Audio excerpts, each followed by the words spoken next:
Fala galera, tudo bem?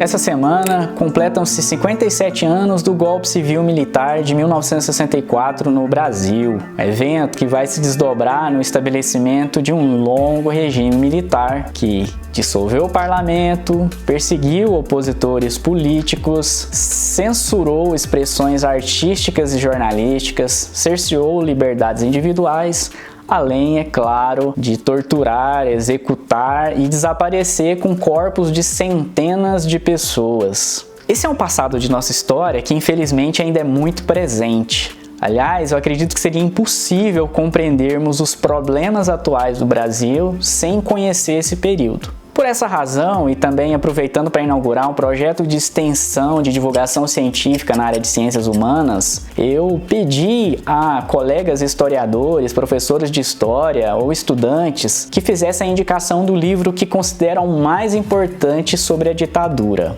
Vamos ver quais foram as indicações. E não se esqueçam de se inscrever no canal.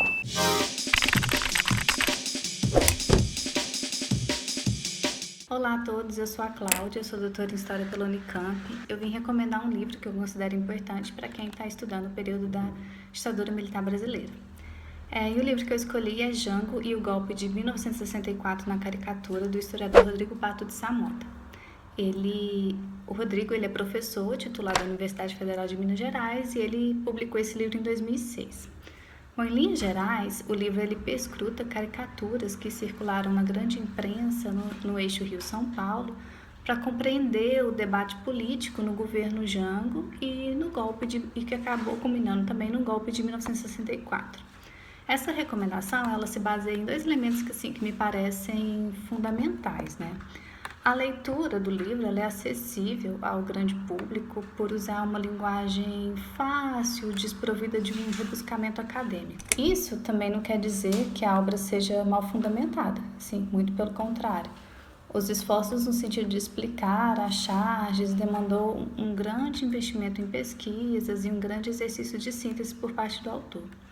Em segundo lugar, é interessante a maneira como o Rodrigo ele trabalha as caricaturas, como imagens risíveis incorporadas às estratégias assumidas pela mídia, no sentido de elaborar críticas a Jango e a personagens envolvidos no regime militar. Então, por meio dessas representações verbais e visuais, foi possível estabelecer um posicionamento perante as expectativas do golpe e de revolução, que teria ocorrido para combater aquela ameaça comunista, a corrupção, a inflação e outros fatores que supostamente ameaçavam o progresso e os costumes brasileiros, né? Então, além de apelar para o humor, a caricatura ela alcançava um público mais amplo, composto inclusive de analfabetos que identificavam as personagens que estavam ali sendo satirizadas e incorporavam um teor crítico da imagem que exacerba os vícios e a postura do agente figurado, né? Então, Carlos Lacerda, João Goulart, Leonel Brizola, Castelo Branco, dentre outros, são personagens ali estudados pela perspectiva dessa projeção imagética. Após a publicação desse livro, o Rodrigo ele continuou com suas pesquisas sobre o golpe e a ditadura e ele tem produzido contribuições extremamente importantes para a gente compreender esse período obscuro da nossa história e que ainda possui muita ressonância na nossa sociedade, né? Então, eu recomendo que o leitor curioso, após passar por essa obra, ele estenda a sua leitura pelos escritos mais recentes do Rodrigo. Essa obra ela foi importante para mim, particularmente quando eu escrevi minha dissertação de mestrado, porque eu trabalhei com o discurso anarquista no período da ditadura militar brasileira.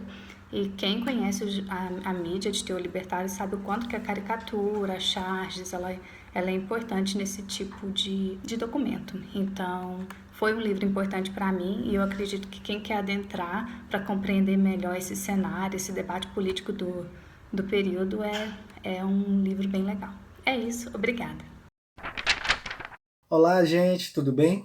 Eu me chamo Fabrício Ribeiro e eu vim trazer uma dica de leitura para vocês sobre o período da ditadura militar no Brasil. Eu trouxe aqui o livro do professor Dorival Santos, Entre a Tortura e a Matita Pereira, uma abordagem cultural da ditadura militar no Amapá.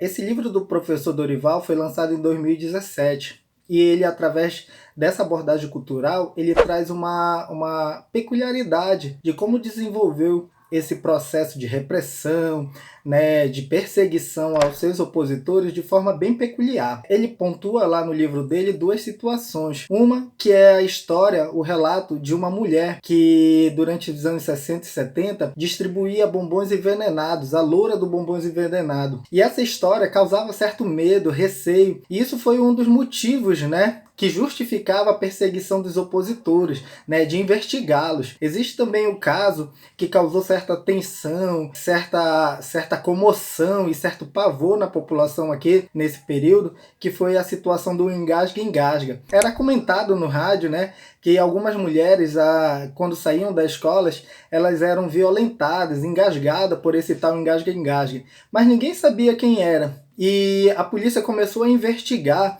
para entender quem era o responsável por isso. Mas, claro, o interesse dessa polícia era justificar a perseguição aos opositores. Então, as pessoas que foram críticas ao governo e que faziam denúncias e que se colocavam contrário ao mecanismo que estava sendo imposto pelo Estado, acabaram sendo perseguidos e acabaram sendo acusados de serem eles os responsáveis por essas ações. Mas, na verdade, não passava de boatos. Era a questão da mitologia a favor do terror, da violência, da perseguição. Então, ele pontua esses dois casos como justificativas para uma sociedade pré-moderna, que era baseada na fraternidade, nas relações do cotidiano, no qual o aparato, né, de investigação se justificava para perseguir justamente os opositores. Então pegava essas mitologias para justificar a perseguição aos opositores. Então tem casos de pessoas que foram torturadas, foram para a Fortaleza de São José, que naquele período foi um espaço de prisão, de tortura, de interrogatório. Gente, eu espero que vocês tenham gostado da indicação, de entender um pouquinho desse imaginário mitológico na Amazônia, que acabou por favorecer, né, o aparato fiscalizador de controle do Estado durante a ditadura militar para perseguir seus opositores, quem se colocava contrário ao governo, tá bom? Beleza, gente, tudo de bom, um grande abraço. Meu nome é Aline, eu sou professora de História e eu escolhi alguns livros, né, que tratam desse período a partir dos quadrinhos, que é uma fonte que eu gosto muito e que eu trabalhei nas minhas pesquisas. É uma fonte que teve um reconhecimento muito tardio, então a gente ainda tem uma certa dificuldade de ter uma literatura, né, específica dos quadrinhos. Geralmente a teoria ela é mais ampla, ela gira em torno da literatura, que é o caso da primeira leitura que eu vou indicar, que é Repressão e Resistência, Censurar Livros da Ditadura Militar, da Sandra Reimão. Ela faz um estudo sobre os atos censórios em cima de livros literários, né? Ela vai se deter a casos de vetos específicos de textos de ficção de autores brasileiros e contribui um pouco com essa visão sobre a censura, né, de algumas obras no Brasil durante o período da ditadura militar. Mas ela não vai dizer especificamente sobre os quadrinhos, porque o quadrinho tem uma trajetória diferente da literatura no Brasil. Ele chega aqui no início do século XX através dos jornais e com uma influência já muito forte dos quadrinhos norte-americanos. E o nosso mercado se consolida muito em cima dessa influência. Por isso que eu vou indicar também A Guerra dos Gibis, que é um livro que vai mostrar, ainda anterior à ditadura militar, como que esse mercado de quadrinhos ele vai se consolidar a partir da influência norte-americana, mas também da censura, até mesmo antes da ditadura militar, em uma narrativa em que os quadrinhos seriam uma arte inferior, prejudicial à juventude. Quando a ditadura militar acontece, os quadrinhos já têm um código de ética específico que já censura alguns tipos de obras de terror, de teor sexual. Então a ditadura ela vai se apropriar desse código de ética e vai somente fazer a manutenção dessa censura dos quadrinhos brasileiros. E aí eu vou para a minha indicação final, que são duas histórias em quadrinhos que tratam do tema da ditadura. A primeira delas é Brasil, Ditadura Militar, um livro para os que nasceram bem depois. É um livro muito didático, que pode ser usado em sala de aula, é curto. E minha segunda indicação é Ditadura no Ar, Coração Selvagem, do Rafael Fernandes e Rafael Vasconcelos. É um romance policial, uma história de ficção que se passa durante a ditadura militar, mas que tem por trás aí desses quadrinhos muita investigação, muita pesquisa histórica, uma história que ganhou vários prêmios, né, Troféu HQ Mix, e que tem uma abordagem histórica bastante interessante. E como a crítica costuma dizer, ela é ficcional, mas com 2 pés na realidade. Pessoal, tudo bem? Eu sou o professor Luiz Fernando. Quando o Muniz me chamou para apresentar um livro que me marcou sobre essa história do regime militar brasileiro, sobre a história do golpe de 64, o primeiro livro que me veio à mente foi esse livro aqui, chamado 1964, História do Regime Militar Brasileiro, do Marcos Napolitano. Por que eu escolhi esse livro? Esse livro eu acho ele muito interessante porque ele é um livro que, apesar de ser um livro acadêmico, ele foi escrito por um dos maiores especialistas na área que a gente tem atualmente, que é o professor Marcos Napolitano, professor da USP. Ele é muito interessante para aquele público não acadêmico. Por quê? Porque ele é um livro que ele tem uma linguagem relativamente simples e ele é um livro que ele traz uma síntese do regime militar. Ou seja, ele é um livro que atende muito bem a esse público que não é acadêmico, que não é especialista em história, mas que quer ter um conhecimento mais aprofundado desse período. Então, esse livro aqui eu acho que é um livro que ele é muito interessante por isso, porque ele atinge um público que vai além da academia.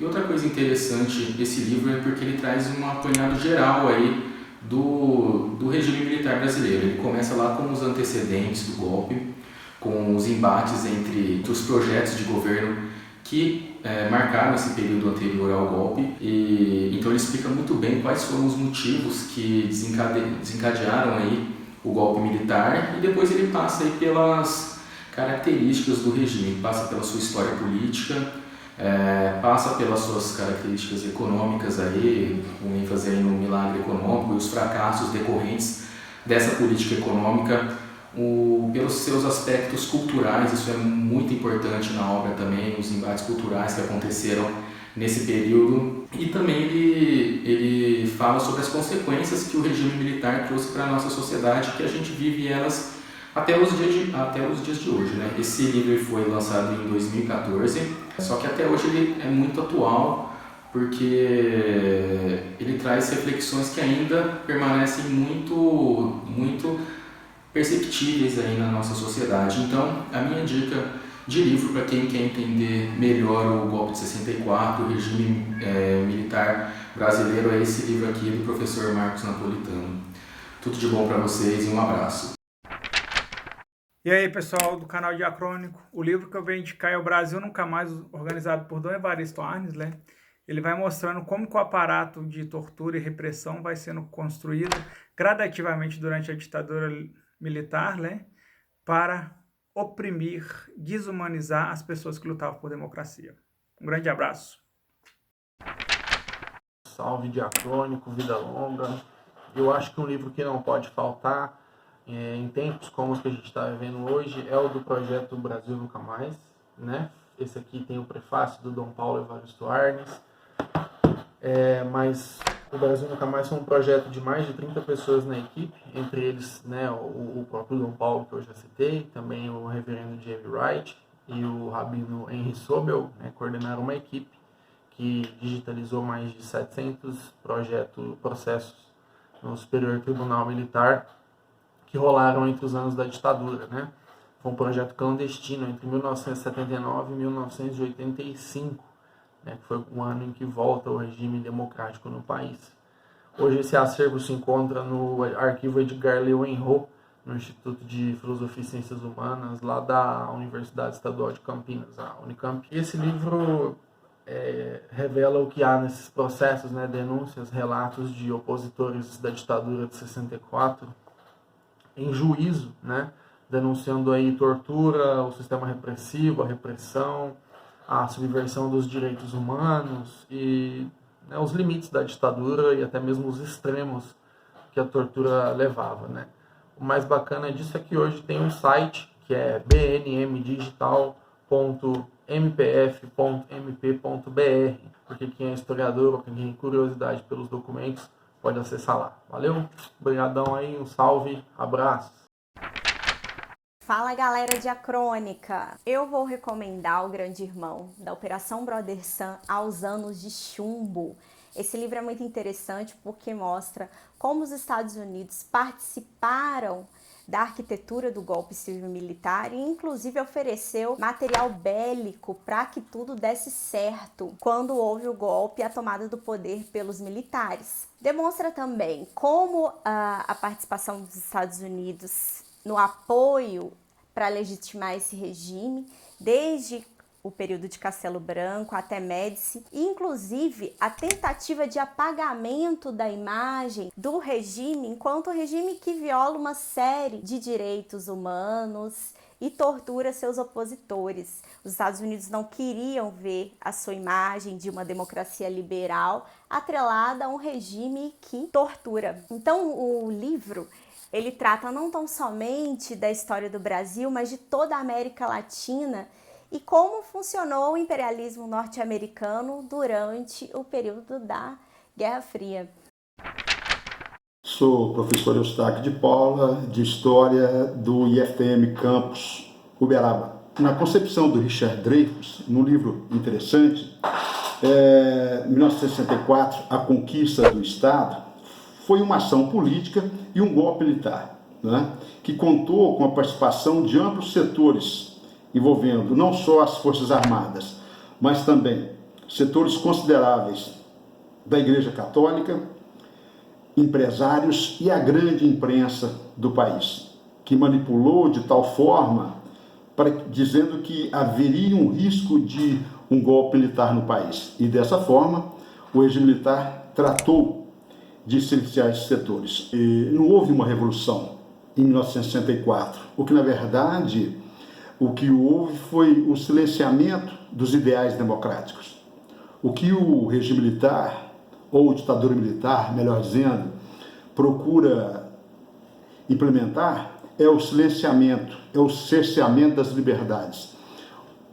Por sinal, os anos 60 são riquíssimos em termos de manifestações culturais, em que as classes populares, né, ousaram contestar os setores conservadores, exigindo mais direitos políticos, mais direitos sociais e, por que não dizer, também econômicos. Outros livros que eu utilizo também nas minhas pesquisas, no mestrado eu trabalhei sobre a ditadura e a ingerência do sistema na educação, exatamente aqui na cidade de Uberaba, numa faculdade de formação de professores, né? E o meu doutorado, a tese, foi sobre o papel da imprensa, exatamente o jornal Lavoura e Comércio aqui de Uberaba, que apoiou o golpe. Na manchete do pós-golpe é de que iria implementar as liberdades democráticas no país. Os livros que eu gosto, Os Bastidores do Regime Militar, essa obra, O Governo João Goulart, do Luiz Alberto Muniz Bandeira, é uma excelente dica que deu substrato para as minhas pesquisas. No campo da educação, O Estado Militar e a Educação no Brasil, do Zé Willton Germano, excelente dica. Outro, de dois autores interessantes também que eu utilizo muito, é Jorge Ferreira e Ângelo de Castro Gomes, 1964, O Porquê do Golpe.